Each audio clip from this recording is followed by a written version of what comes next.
नाज़रीन, वो मशहूर कॉल है कि कानून मकड़ी का वो जाला है जिसमें कमज़ोर तो फंस जाता है लेकिन ताकतवर इसे तोड़ के निकल जाता है। और पाकिस्तान में जितने भी आप कवानीन देख लें, आज ये बहस सब जगह चल रही है कि जो भी कवानीन है वो पाकिस्तान में मुतवसत तबके या गरीब आदमी के लिए, और कोई भी शख्स अमीर हो या ताकतवर हो उस पर किसी कानून का इतलाक़ नहीं होता। और इमरान खान इसी बात की बात कर रहे थे कल भी जब उन्होंने प्रेस कॉन्फ्रेंस की कि सबको कानून के ताबे होना चाहिए, कोई कानून से ऊपर नहीं है।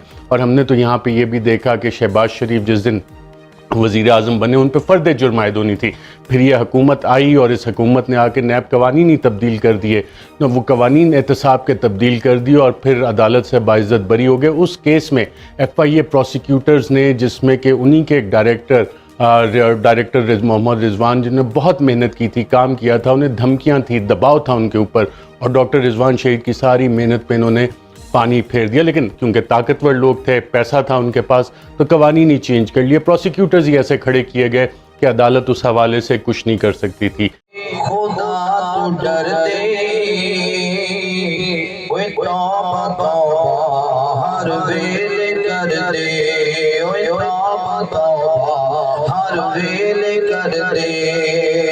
जुल्म किसे